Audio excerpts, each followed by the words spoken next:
प्रिय भक्तजनों, कहा जाता है कि इस संसार में धन से बड़ा कोई सुख नहीं और शांति से बड़ा कोई धन नहीं। लेकिन बहुत बार ऐसा होता है कि घर में धन तो बहुत होता है पर शांति बिल्कुल नहीं होती।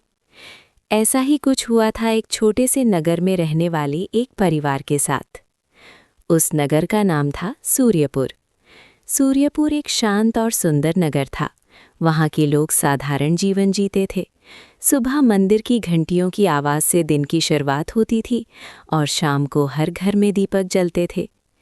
इसी नगर में एक बहुत बड़ा घर था जिसे लोग शर्मा हवेली के नाम से जानते थे। ये हवेली शहर की सबसे बड़ी हवेली थी। ऊंची दीवारें, बड़ा आंगन, चारों तरफ कमरे और बीच में एक सुंदर तुलसी का चौरा। इस हवेली के मालिक थे हरिदास शर्मा। हरिदास शर्मा बहुत बड़े व्यापारी थे। उनके पास अनाज की कई दुकानें थीं और दूर दूर तक उनका व्यापार चलता था। लोग कहते थे कि हरिदास शर्मा के पास इतना धन है कि आने वाली कई पीढ़ियों को काम करने की ज़रूरत नहीं पड़ेगी। लेकिन उस हवेली के अंदर रहने वाले लोग एक ऐसे दुख से गुजर रहे थे जिसे कोई बाहर वाला समझ नहीं सकता था, क्योंकि उस घर में धन था पर प्रेम नहीं था। 3 बेटे और 3 बहुएं। हरिदास शर्मा के 3 बेटे थे। बड़ा बेटा मोहन, मंझला बेटा सोहन, सबसे छोटा बेटा रोहन। तीनों की शादी हो चुकी थी और तीनों की पत्नियां भी उसी हवेली में रहती थीं। मोहन की पत्नी कविता, सोहन की पत्नी रीना, रोहन की पत्नी सुमन। शुरुआत में सब कुछ ठीक था, लेकिन धीरे धीरे छोटी छोटी बातों ने बड़े झगड़ों का रूप ले लिया। कभी रसोई को लेकर बहस होती, कभी बच्चों को लेकर, कभी पैसों को लेकर। एक दिन रीना ने गुस्से में कहा, हर बार रसोई में अच्छा सामान सिर्फ बड़ी भाभी के लिए क्यों आता है? कविता भी चुप नहीं रही, क्योंकि घर का सबसे बड़ा बेटा मेरा पति है। बस यहीं से शुरू हुआ एक नया झगड़ा। धीरे धीरे ये झगड़े रोज की बात बन गए। घर की सबसे शांत स्त्री। इस पूरे घर में अगर कोई सबसे शांत था तो वो थी हरिदास शर्मा की पत्नी सरस्वती देवी। सरस्वती देवी बहुत ही साधारण और धार्मिक महिला थीं। हर सुबह सूरज निकलने से पहले उठती, स्नान करती और तुलसी के पास दीपक जलाती। फिर भगवान विष्णु की मूर्ति के सामने बैठकर माला जपती। लेकिन जब वो पूजा से उठती तो उनका मन बहुत भारी हो जाता, क्योंकि जिस घर के लिए वो भगवान से आशीर्वाद मांगती थीं वही घर हर दिन झगड़ों से भर जाता था। एक दिन जब रसोई में फिर से बहुत बड़ा झगड़ा हुआ तो सरस्वती देवी चुपचाप अपने कमरे में चली गईं। उन्होंने भगवान विष्णु की मूर्ति के सामने बैठकर कहा, हे प्रभु, मैंने जीवन भर आपके नाम का जाप किया है, लेकिन मेरा अपना घर ही टूट रहा है।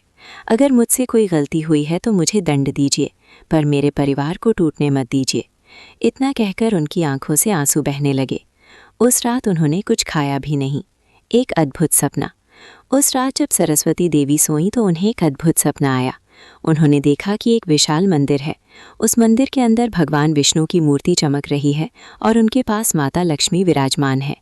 मंदिर के अंदर एक तेजस्वी साधु खड़े थे। वो साधु उनकी ओर देखकर बोले, माता, तुम्हारा दुख भगवान ने सुन लिया है। सरस्वती देवी ने हाथ जोड़कर पूछा, महाराज, मेरे घर में शांति कब आएगी?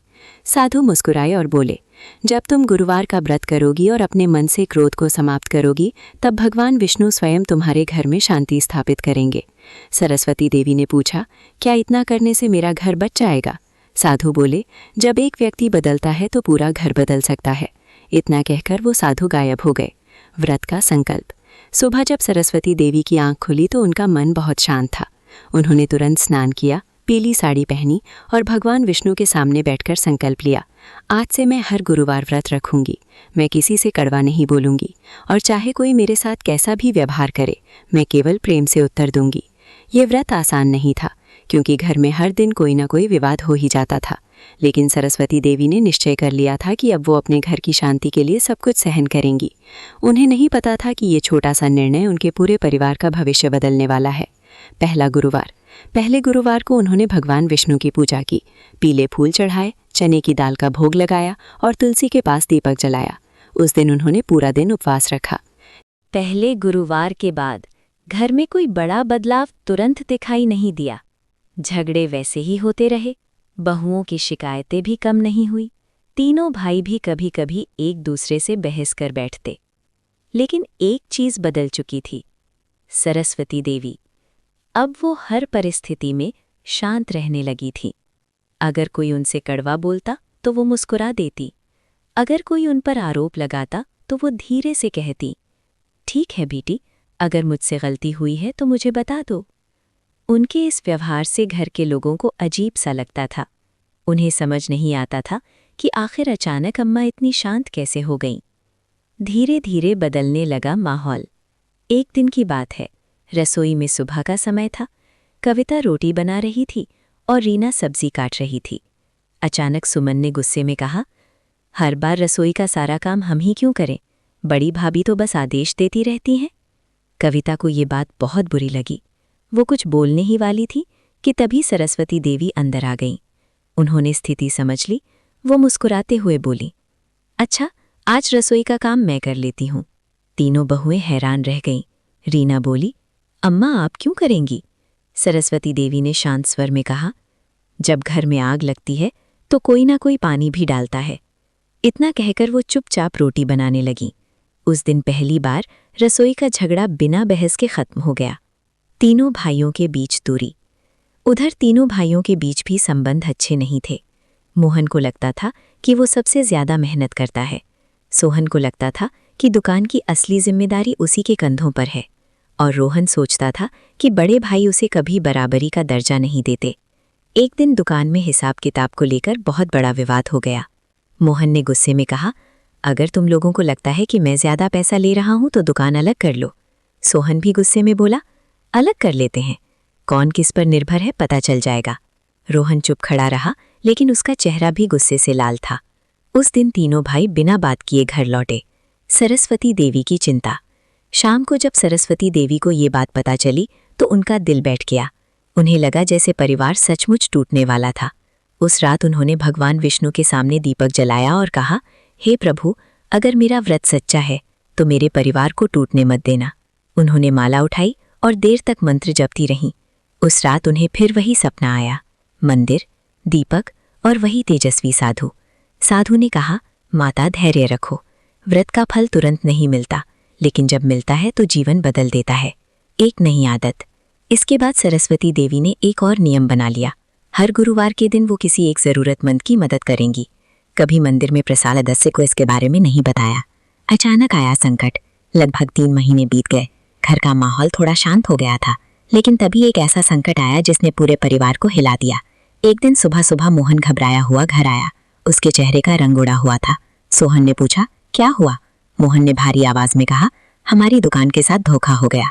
तीनों भाई बैठक में बैठ गए। मोहन ने बताया कि एक बड़े व्यापारी ने उनसे बहुत बड़ा माल उधार लिया था। उसने वादा किया था कि 1 महीने में पैसे चुका देगा, लेकिन अब पता चला कि वो व्यापारी अपना शहर छोड़कर भाग गया है। उसके साथ लाखों रुपए का माल भी चला गया। घर में सन्नाटा छा गया। रोहन ने धीमे स्वर में पूछा, कितना नुकसान हुआ? मोहन ने सिर झुकाकर कहा, लगभग 15 लाख। ये सुनते ही सोहन के हाथ से पानी का ग्लास गिर गया। घर में फिर से तनाव। शाम तक ये खबर पूरे घर में फैल गई। बहुएं भी परेशान हो गई। कविता बोली, इतना बड़ा नुकसान, अब क्या होगा? रीना ने घबरा कर कहा, अगर दुकान बंद हो गई तो? सुमन रोने लगी। उधर तीनों भाई फिर एक दूसरे को दोष देने लगे। मोहन बोला, मैंने पहले ही कहा था कि उस आदमी पर भरोसा मत करो। सोहन बोला, सारा फैसला तुमने ही किया था। रोहन गुस्से में उठकर बाहर चला गया। घर का माहौल फिर से भारी हो गया। सरस्वती देवी की चुप्पी। सरस्वती देवी सबको चुपचाप देख रही थी। उन्होंने किसी को दोष नहीं दिया। उस रात उन्होंने फिर से व्रत का संकल्प दोहराया और भगवान विष्णु से कहा, हे प्रभु, अगर ये संकट मेरी परीक्षा है तो मुझे शक्ति दीजिए। उसके बाद वो अपने कमरे में गईं और अलमारी से एक पुरानी पोटली निकालकर देखने लगी। ये पोटली उन्होंने कई वर्षों से संभाल कर रखी थी। उसमें कुछ सोने के गहने थे, कुछ चांदी के सिक्के और कुछ पैसे। ये सब उन्होंने धीरे धीरे बचाया था, कभी अपनी जरूरत कम करके, कभी त्योहार के पैसे बचाकर, कभी बेटी द्वारा भेजी गई छोटी मदद से। वो पोटली उनके हाथ में थी और उनकी आंखों में आंसू थे। उन्होंने धीरे से कहा, शायद अब इसका समय आ गया है। अगली सुबह जब तीनों भाई बैठक में बैठे थे और नुकसान की बात कर रहे थे, तभी सरस्वती देवी वहां आई। उन्होंने धीरे से अपनी पोटली मेज पर रख दी। मोहन ने पूछा, अम्मा ये क्या है? सरस्वती देवी ने शांत स्वर में कहा, इसे खोलो बेटा। मोहन ने पोटली खोली। अंदर गहने और पैसे देखकर तीनों भाई चौंक गए। मोहन बोला, अम्मा ये सब क्या है? सरस्वती मुस्कुराई और बोली, ये मैंने कई वर्षों से बचा कर रखा है। सोचा था किसी जरूरत के दिन काम आएगा। आज वही दिन है। तीनों भाई कुछ बोल नहीं पाए। उनकी आंखों में शर्म और भावुकता दोनों थी, लेकिन ये तो बस शुरुआत थी। अभी भगवान विष्णु की कृपा का असली चमत्कार सामने आना बाकी था, और वही चमत्कार इस परिवार की किस्मत बदलने वाला था। सरस्वती देवी की पोटली मेज पर खुली हुई थी। उसमें रखे सोने के कंगन, चांदी के सिक्के और सावधानी से मोड़े हुए नोट देखकर तीनों भाई कुछ पल तक बिल्कुल चुप बैठे रहे। कमरे में ऐसा सन्नाटा था जैसे समय ही ठहर गया हो। मोहन ने धीरे से कहा, अम्मा, ये सब आपने कब जमा किया? सरस्वती देवी ने शांत स्वर में उत्तर दिया, बेटा, जब तुम्हारे पिता जीवित थे तब से थोड़ा थोड़ा बचाना शुरू किया था। कभी त्योहारों के खर्च से कुछ बचा लिया, कभी अपनी ज़रूरत कम कर दी और कभी भगवान के भरोसे थोड़ा पैसा अलग रख दिया। सोहन की आंखें भर आईं। वो बोला, अम्मा, हमें तो कभी पता ही नहीं चला कि आपने इतना सब जमा कर रखा है। सरस्वती देवी हल्का सा मुस्कुराईं। कुछ चीज़ें बताने के लिए नहीं होती बेटा, वे सही समय पर सामने आती हैं। रोहन ने गहनों की ओर देखते हुए कहा, लेकिन अम्मा, ये तो आपका अपना है, हम इसे कैसे ले सकते हैं? सरस्वती देवी ने उसके सिर पर हाथ रखा। जब घर एक है तो अपना पराया कैसा? उनके इन शब्दों ने तीनों भाइयों के दिल को भीतर तक छू लिया। एक नया निर्णय। उस दिन तीनों भाइयों ने बहुत देर तक बैठकर विचार किया। उन्होंने तय किया कि सरस्वती देवी की बचत से वे दुकान के सबसे ज़रूरी कर्ज को चुकाएंगे ताकि व्यापार बंद होने से बच सके। लेकिन उससे भी बड़ा निर्णय उन्होंने उसी दिन लिया। मोहन ने कहा, अब से हम दुकान का सारा हिसाब सबके सामने रखेंगे। सोहन बोला, और हर बड़ा फैसला हम तीनों मिलकर करेंगे। रोहन ने धीरे से कहा, और अगर कभी नुकसान हुआ तो हम एक दूसरे को दोष नहीं देंगे। तीनों भाइयों ने एक दूसरे का हाथ पकड़ा। शायद कई सालों बाद ऐसा हुआ था कि उन्होंने बिना झगड़े के कोई फैसला लिया था। घर में बदलाव की शुरुआत। जब ये बात बहुओं को पता चली तो वे भी भावुक हो गईं। कविता बोली, अम्मा ने तो अपने गहने तक दे दिए, हम लोग तो छोटी छोटी बातों पर लड़ते रहते थे। रीना चुपचाप सरस्वती देवी के पास आई और बोली, अम्मा, हमें माफ़ कर दीजिए, हमने कई बार आपको दुख दिया।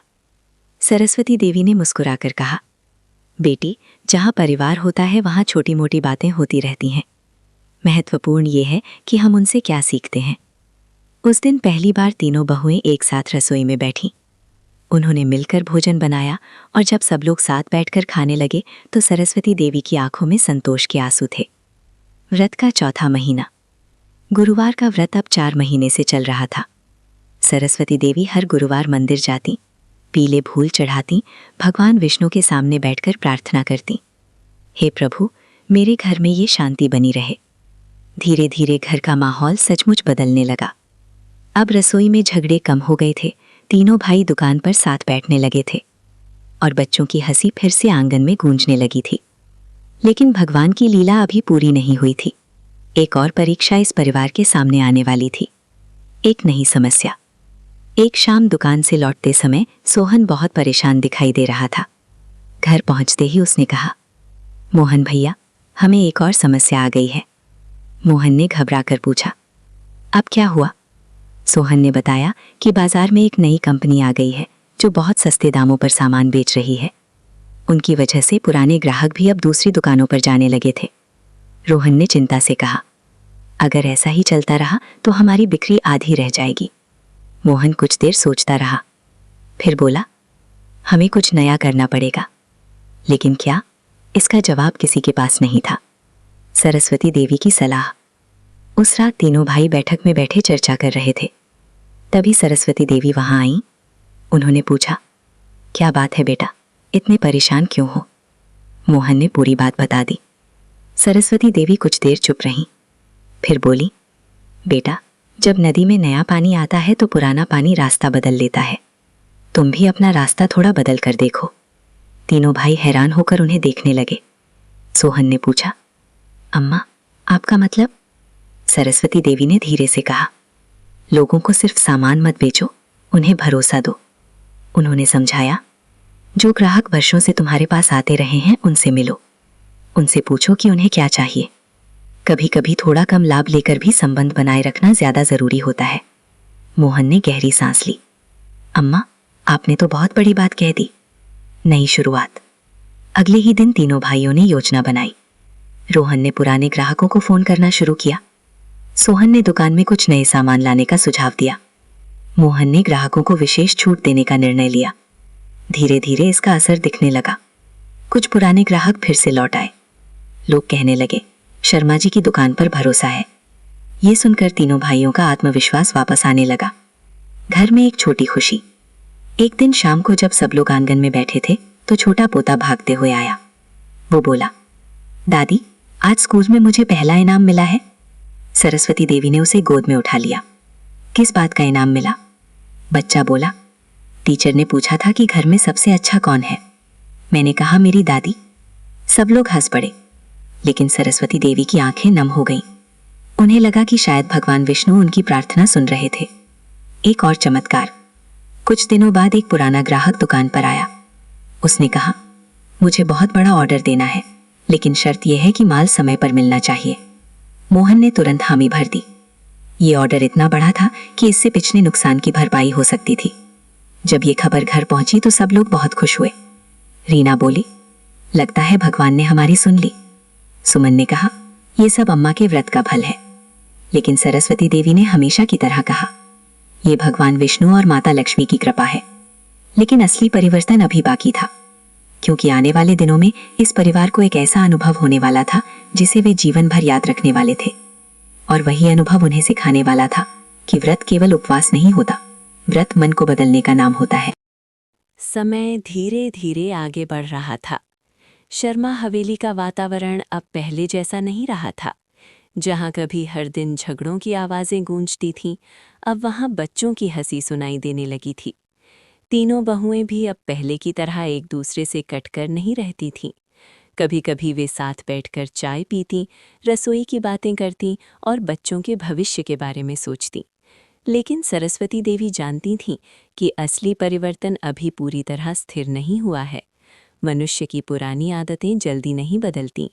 इसलिए वो अपने गुरुवार व्रत को पहले से भी अधिक श्रद्धा और संयम के साथ निभा रही थीं। एक दिन का छोटा सा प्रसंग। एक दोपहर की बात है। रसोई में सुमन दाल बना रही थी, लेकिन जल्दी जल्दी काम करते हुए उससे नमक कुछ ज़्यादा पड़ गया। जब खाना परोसा गया तो मोहन ने पहला निवाला खाते ही कहा, आज दाल में नमक थोड़ा ज़्यादा है। ये सुनकर सुमन का चेहरा उतर गया। पहले अगर ऐसा होता तो शायद वो तुरंत सफाई देने लगती या नाराज़ हो जाती, लेकिन उस दिन उसने चुपचाप सिर झुका लिया। तभी सरस्वती देवी ने मुस्कुराकर कहा, अरे बेटा, नमक ज़्यादा नहीं है, बस आज भगवान ने हमें थोड़ा ज़्यादा स्वाद दे दिया है। सब लोग हल्का सा हंस पड़े और वही छोटी सी बात जो पहले झगड़े में बदल सकती थी, मुस्कान में ख़त्म हो गई। सुमन ने मन ही मन सोचा, अम्मा सचमुच अलग ही इंसान है। बहुओं का बदलता मन। उस शाम तीनों बहुएं आंगन में बैठी थीं। कविता बोली, तुम लोगों ने ध्यान दिया है, अम्मा पिछले कई महीनों से एक भी बार किसी पर गुस्सा नहीं हुई। रीना ने धीरे से कहा, और हमने उन्हें कितना दुख दिया था। सुमन ने गहरी सांस ली। मुझे तो याद है जब मैंने उनके कमरे के बारे में भी उल्टी सीधी बातें कही थीं। कुछ पल के लिए तीनों चुप हो गईं। फिर कविता बोली, हमें भी बदलना चाहिए, अम्मा अकेले कब तक सब संभालेंगी। उस दिन तीनों बहुओं ने मन ही मन एक निर्णय लिया, अब वे भी कोशिश करेंगी कि घर में शांति बनी रहे। दुकान में बढ़ती सफलता। उधर दुकान पर भी धीरे धीरे परिस्थितियां सुधर रही थीं। पुराने ग्राहक लौटने लगे थे। मोहन ने हिसाब किताब को साफ और पारदर्शी बना दिया था। सोहन ग्राहकों से सीधे मिलकर उनकी ज़रूरत समझने लगा था और रोहन ने दुकान में कुछ नए सामान भी शुरू कर दिए थे। एक दिन शाम को तीनों भाई बैठकर हिसाब देख रहे थे। सोहन ने मुस्कुराते हुए कहा, भैया, पिछले महीने की तुलना में इस महीने बिक्री लगभग 2 गुनी हो गई है। रोहन ने उत्साह से कहा, और अगले महीने हमें वो बड़ा ऑर्डर भी मिलने वाला है। मोहन ने भगवान की ओर देखते हुए कहा, ये सब ऊपर वाले की कृपा है। लेकिन उसके मन में कहीं ना कहीं ये एहसास भी था कि इस बदलाव के पीछे उनकी माँ की तपस्या है। गुरुवार का विशेष दिन। उस सप्ताह गुरुवार का दिन कुछ अलग ही महसूस हो रहा था। सुबह से ही सरस्वती देवी के मन में एक अनोखी शांति थी। उन्होंने स्नान किया, पीली साड़ी पहनी और भगवान विष्णु के सामने दीपक जलाया। जब वो मंत्र जप रही थीं तो उन्हें ऐसा लगा जैसे कमरे में एक हल्की सुगंध फैल गई हो, जैसे कहीं पास ही चंदन की खुशबू हो। उन्होंने आंखें खोली तो कमरे में कोई नहीं था, लेकिन उनके मन में एक गहरा विश्वास जाग गया, भगवान मेरी सुन रहे हैं। मंदिर की घटना। उस दिन वो पास के विष्णु मंदिर भी गईं। मंदिर में बहुत कम लोग थे। पुजारी आरती की तैयारी कर रहे थे। सरस्वती देवी ने भगवान के चरणों में पीले फूल चढ़ाए और प्रार्थना की, हे प्रभु, अगर मेरे व्रत में सच्चाई है तो मेरे परिवार की एकता हमेशा बनी रहे। इतना कहकर उन्होंने आंखें बंद कर लीं।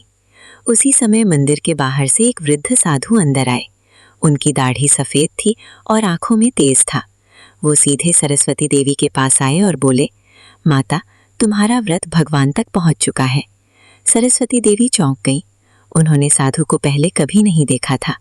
उन्होंने हाथ जोड़कर पूछा, महाराज, क्या सचमुच भगवान मेरी प्रार्थना सुन रहे हैं? साधु मुस्कुराए।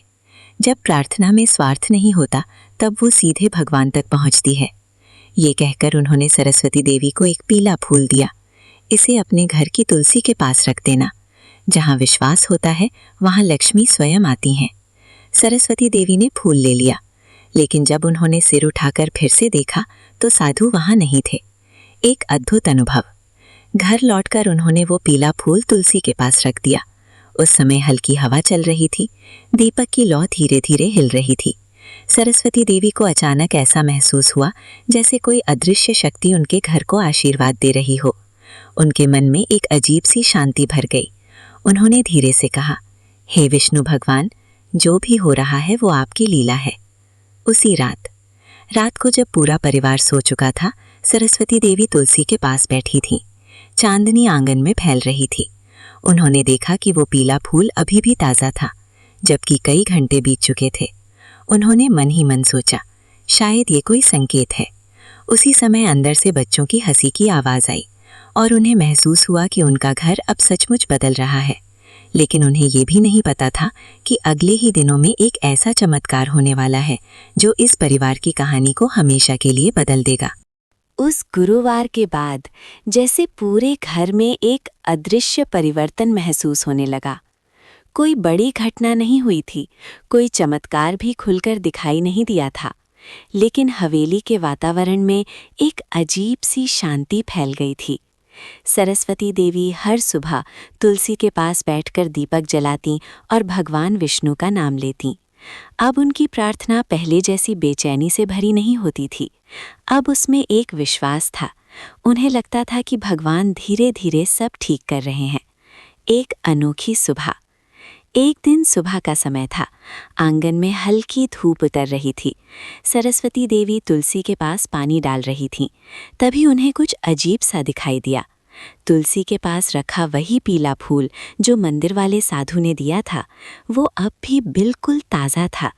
इतने दिन बीत जाने के बाद भी उसमें मुरझाने का कोई निशान नहीं था। सरस्वती देवी ने आश्चर्य से उसे हाथ में उठाया। उनके मन में एक विचार आया, क्या ये सचमुच भगवान का संकेत है? उन्होंने वो फूल फिर से तुलसी के पास रख दिया और मन ही मन भगवान को प्रणाम किया। उसी दिन दुकान में, उधर दुकान पर भी कुछ अलग ही हुआ। एक बड़े व्यापारी का संदेश आया। वो व्यापारी शहर के सबसे बड़े व्यापारियों में से एक था। उसने कहा कि उसे अपने नए गोदाम के लिए बहुत बड़ी मात्रा में सामान चाहिए। मोहन ने जब ये खबर सुनी तो वो कुछ पल के लिए विश्वास ही नहीं कर पाया। इतना बड़ा ऑर्डर उन्हें पहले कभी नहीं मिला था। सोहन ने तुरंत कहा, अगर ये सौदा हो गया तो हमारा सारा पिछला नुकसान पूरा हो जाएगा। रोहन की आंखों में उत्साह चमक उठा और दुकान भी पहले से ज़्यादा मजबूत हो जाएगी। तीनों भाइयों ने तुरंत उस व्यापारी से मिलने का निर्णय लिया। सौदे की बातचीत। अगले दिन सुबह तीनों भाई उस व्यापारी के कार्यालय पहुंचे। व्यापारी ने उन्हें बैठाया और कहा, मैंने आपके बारे में बहुत सुना है। लोग कहते हैं कि आपकी दुकान भरोसेमंद है। मोहन ने विनम्रता से कहा, हम कोशिश करते हैं कि ग्राहक का विश्वास बना रहे। व्यापारी ने मुस्कुराते हुए कहा, इसीलिए मैंने आपको चुना है। मुझे पूरा माल समय पर चाहिए। सोहन ने तुरंत कहा, आप निश्चिंत रहिए, हम समय पर सब व्यवस्था कर देंगे। कुछ देर की बातचीत के बाद सौदा तय हो गया। जब तीनों भाई बाहर निकले तो उनके चेहरे पर खुशी साफ दिखाई दे रही थी। रोहन ने कहा, भैया ये तो सचमुच चमत्कार है। मोहन ने आसमान की ओर देखकर कहा, ये भगवान की कृपा है। घर में खुशखबरी।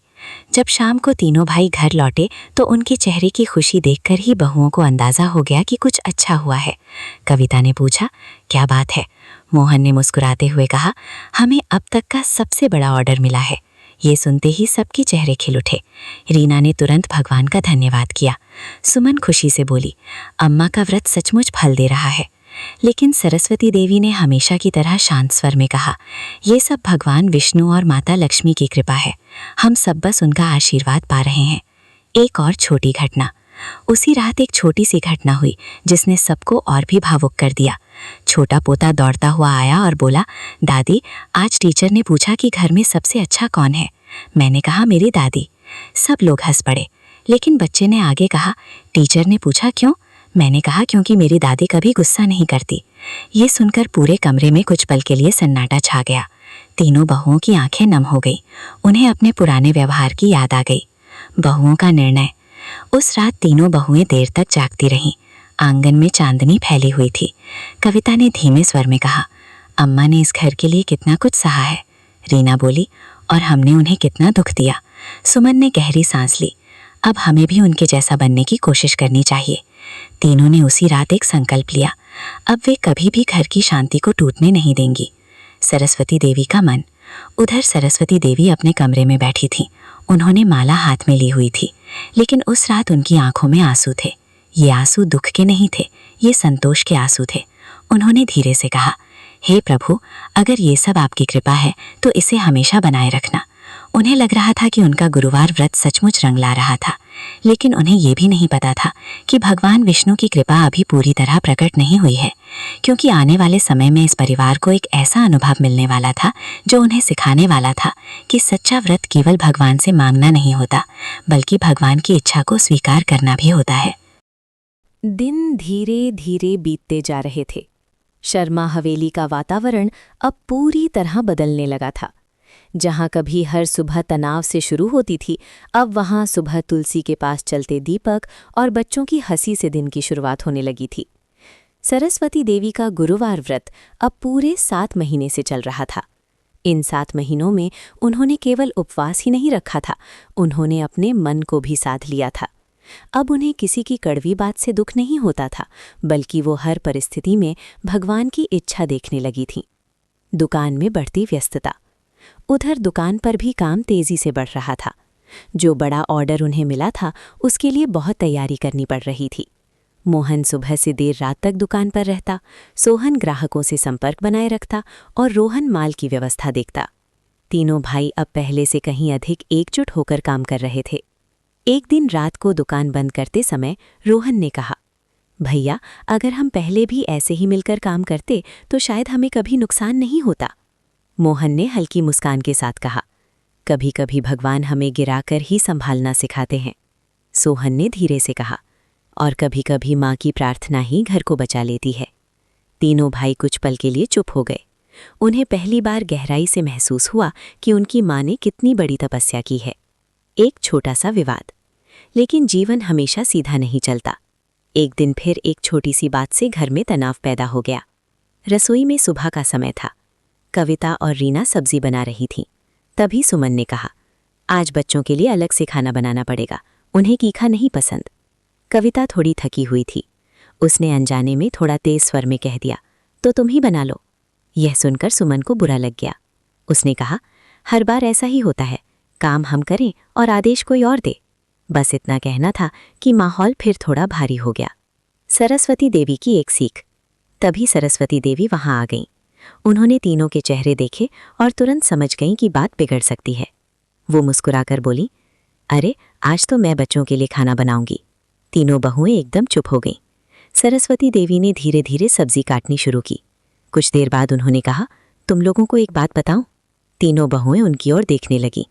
सरस्वती देवी बोली, जब मैं इस घर में नई नई आई थी तब मेरी सास मुझे हमेशा एक बात कहती थी। उन्होंने धीरे से कहा, घर में 2 तरह के शब्द होते हैं, एक वो जो आग लगाते हैं और एक वो जो आग बुझाते हैं। तीनों बहुएं चुपचाप सुनती रहीं। सरस्वती देवी आगे बोली, तुम लोग समझदार हो, बस यह तय कर लो कि तुम्हारे शब्द किस तरह के होंगे। उनकी बात सुनकर सुमन की आंखें भर आईं। उसने तुरंत कविता का हाथ पकड़ लिया। भाभी, मुझे माफ़ कर दो, मैंने गुस्से में बोल दिया। कविता ने भी उसे गले लगा लिया। रीना मुस्कुराते हुए बोली, चलो अब जल्दी खाना बनाते हैं, नहीं तो बच्चे भूखे रह जाएंगे। उस दिन फिर एक छोटा सा झगड़ा प्रेम में बदल गया। एक अद्भुत समाचार। कुछ दिनों बाद एक और खुशखबरी आई। जिस व्यापारी ने बड़ा ऑर्डर दिया था वो खुद दुकान पर आया। उसने माल की गुणवत्ता देखी और बहुत खुश हुआ। उसने कहा, मैंने कई दुकानों से काम कराया है, लेकिन इतनी ईमानदारी बहुत कम देखने को मिलती है। मोहन ने विनम्रता से कहा, यह हमारा कर्तव्य है। व्यापारी ने मुस्कुराकर कहा, अगर सब ठीक रहा तो मैं आगे भी आपके साथ काम करना चाहूंगा। यह सुनकर तीनों भाइयों की खुशी का ठिकाना नहीं रहा।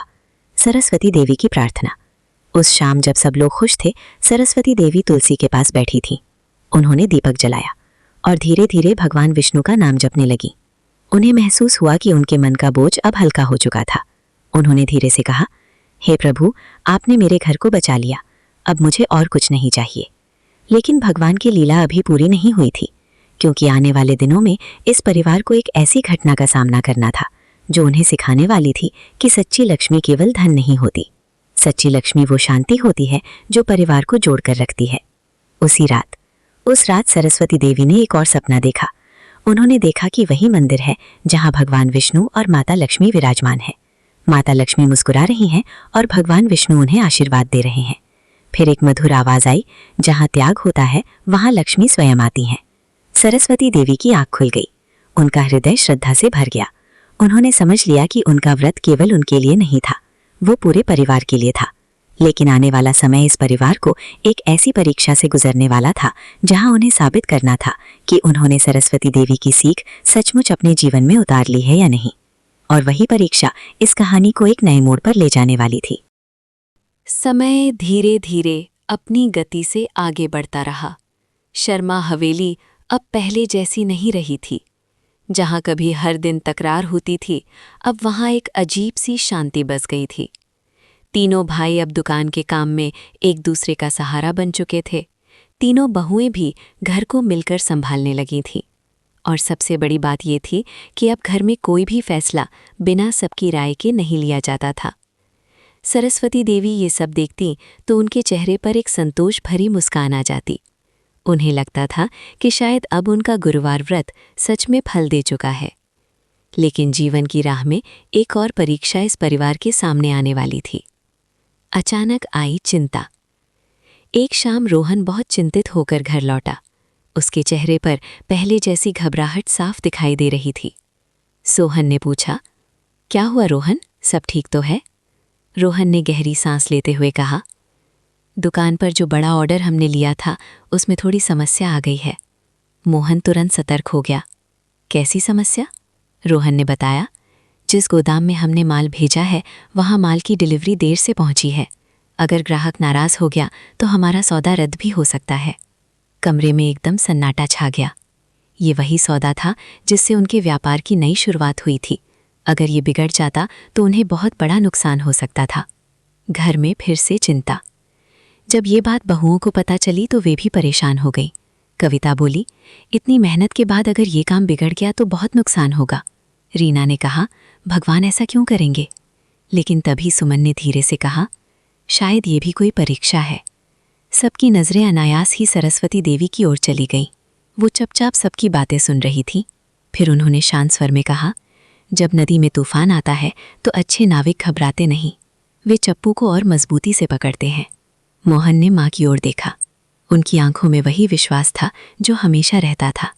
समाधान की कोशिश। अगले ही दिन तीनों भाई उस व्यापारी से मिलने गए। उन्होंने पूरी स्थिति ईमानदारी से बता दी। मोहन ने कहा, अगर हमसे कोई गलती हुई है तो हम उसे सुधारने को तैयार हैं। व्यापारी कुछ देर चुप रहा, फिर बोला, मैंने आप लोगों को इसीलिए चुना था क्योंकि लोग कहते हैं कि आप भरोसेमंद हैं। उसने हल्की मुस्कान के साथ कहा, अगर आप अपनी गलती सुधार सकते हैं तो मैं सौदा रद्द नहीं करूंगा। तीनों भाइयों ने राहत की सांस ली।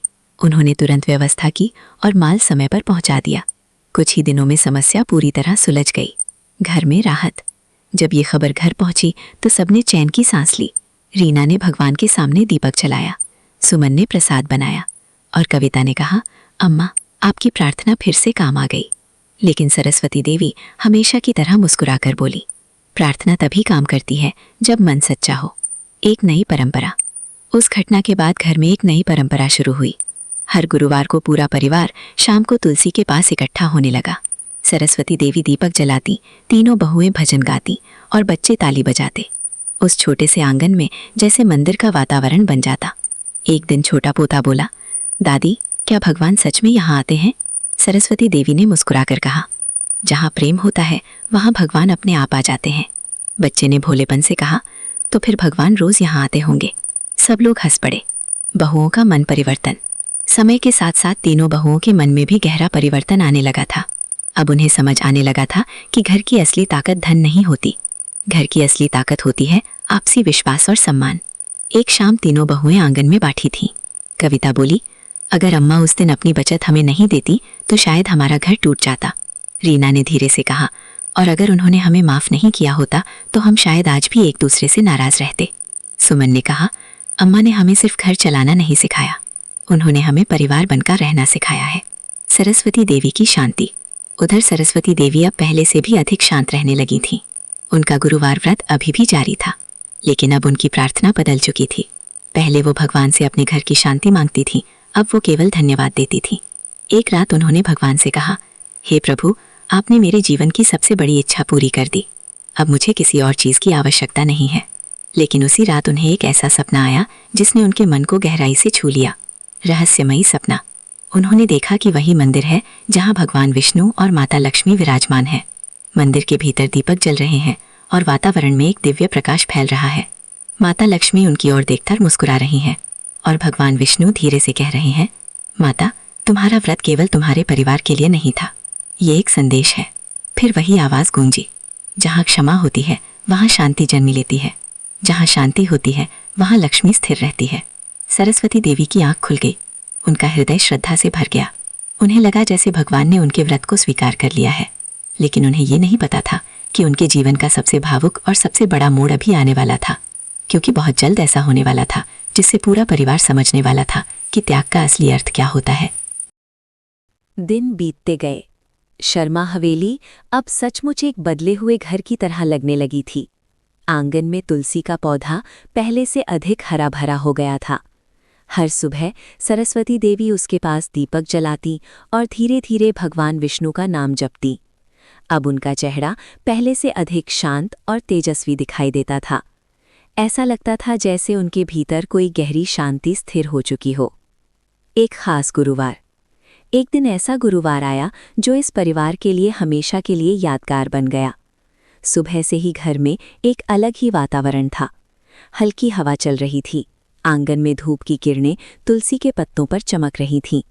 सरस्वती देवी ने स्नान किया और पीले वस्त्र धारण किए। उस दिन उन्होंने बहुत श्रद्धा से पूजा की। उन्होंने भगवान विष्णु के सामने हाथ जोड़कर कहा, हे प्रभु, मैंने ये व्रत केवल अपने परिवार की शांति के लिए किया था। अगर मेरी प्रार्थना सच्ची थी तो कृपा करके इस घर में हमेशा प्रेम बनाए रखना। इतना कहकर उन्होंने माला उठाई और मंत्र जपने लगी। उसी दिन की घटना। दोपहर के समय अचानक शहर से एक समाचार आया। मोहन के पास फोन आया कि उनके व्यापार को लेकर एक नई संभावना खुल सकती है। शहर की एक बड़ी कंपनी अब उनके साथ लंबे समय के लिए काम करना चाहती थी। ये सुनकर तीनों भाइयों को बहुत खुशी हुई, लेकिन इस बार उनकी खुशी पहले जैसी नहीं थी। अब उनमें घमंड नहीं था। उन्होंने एक दूसरे की ओर देखा और कहा, सबसे पहले ये खबर अम्मा को बताते हैं। परिवार का एक साथ बैठना। शाम को पूरा परिवार आंगन में इकट्ठा हुआ। तुलसी के पास दीपक जल रहा था। हल्की हवा चल रही थी और वातावरण में एक शांति थी। मोहन ने मुस्कुराते हुए कहा, अम्मा, आज हमारे लिए एक बड़ी खुशखबरी आई है। उसने पूरी बात बताई। जब सबने सुना तो सभी के चेहरे खुशी से खिल उठे। लेकिन सरस्वती देवी ने बस इतना कहा, अगर भगवान ने हमें ये अवसर दिया है तो हमें उसका सही उपयोग करना चाहिए। धन से पहले ईमानदारी को हमेशा याद रखना। तीनों भाइयों ने सिर झुका दिया। बच्चों का प्रश्न। उसी समय छोटा पोता सरस्वती देवी के पास आकर बैठ गया। उसने भोलेपन से पूछा, दादी, क्या भगवान सच में हमारे घर आते हैं? सरस्वती देवी ने उसके सिर पर हाथ रखा। हाँ बेटा, जहाँ लोग एक दूसरे से प्रेम करते हैं वहाँ भगवान अपने आप आ जाते हैं। बच्चे ने फिर पूछा, तो क्या भगवान आज भी यहाँ हैं? सरस्वती मुस्कुराई। उन्होंने तुलसी की ओर देखा और कहा, शायद अभी भी यहीं कहीं हैं। बहुओं का भावुक होना। उस रात तीनों बहुएं सरस्वती देवी के पास बैठीं। कविता बोली, अम्मा, अगर आपने वो व्रत नहीं रखा होता तो शायद हमारा घर कभी नहीं बदलता। रीना ने कहा, आपने हमें सिखाया कि परिवार कैसे बचाया जाता है। सुमन की आंखें भर आईं। वो बोली, अम्मा, आपने हम सबको माँ की तरह संभाला। सरस्वती देवी ने तीनों को अपने पास बैठा लिया और धीरे से कहा, मैंने कुछ खास नहीं किया, मैंने बस एक बात समझ ली थी। घर में अगर एक व्यक्ति भी शांत रहे तो धीरे धीरे सब शांत हो जाते हैं। रात का समय। उस रात चांद पूरा था, आंगन में चांदनी फैल गई थी। सरस्वती देवी तुलसी के पास बैठी थी। उन्होंने दीपक जलाया और भगवान का धन्यवाद किया। उनके चेहरे पर गहरी संतुष्टि थी। उन्होंने धीरे से कहा, हे प्रभु, आपने मेरे जीवन का उद्देश्य पूरा कर दिया। कुछ देर बाद वो अपने कमरे में चली गईं। अगली सुबह जब रीना चाय लेकर उनके कमरे में पहुंची तो उसने देखा कि सरस्वती देवी माला हाथ में लिए शांत भाव से लेटी हुई हैं। उनके चेहरे पर हल्की मुस्कान थी, लेकिन वो अब इस संसार में नहीं थी। रीना की आंखों से आंसू बहने लगे। कुछ ही देर में पूरा परिवार वहां इकट्ठा हो गया। तीनों भाई स्तब्ध खड़े थे। तीनों बहुएं रो रही थीं। बच्चे कुछ समझ नहीं पा रहे थे, लेकिन सबको एक ही बात महसूस हो रही थी। सरस्वती देवी ने अपने जीवन की सबसे बड़ी इच्छा पूरी होने के बाद ही इस संसार से विदा ली थी। अंतिम विदाई। पूरा मोहल्ला उस दिन शर्मा हवेली के बाहर इकट्ठा हो गया। सब लोग उस महिला को अंतिम प्रणाम करने आए थे, जिसने अपने शांत स्वभाव से एक टूटते हुए परिवार को जोड़ दिया था। तीनों भाइयों ने मिलकर उनकी अर्थी उठाई और पूरे सम्मान के साथ उनका अंतिम संस्कार किया। उस दिन तीनों भाइयों ने एक साथ प्रण किया, हम इस घर की एकता को कभी टूटने नहीं देंगे। सरस्वती देवी की विरासत। उनके जाने के बाद भी उनका प्रभाव घर में बना रहा। हर गुरुवार को पूरा परिवार तुलसी के पास दीपक जलाता। तीनों बहुएं मिलकर भगवान विष्णु की कथा सुनती और बच्चे भी वहीं बैठकर भजन गाते। धीरे धीरे ये परंपरा पूरे मोहल्ले में फैल गई। लोग कहने लगे, जहाँ सरस्वती देवी का व्रत हुआ था वहाँ सचमुच लक्ष्मी का वास है। कथा का संदेश। इस कथा से हमें 3 बातें सीखने को मिलती हैं। जहाँ क्षमा होती है वहाँ शांति जन्म लेती है, जहाँ शांति होती है वहाँ लक्ष्मी स्थिर रहती हैं, और जहाँ प्रेम होता है वहाँ भगवान विष्णु स्वयं आकर बस जाते हैं।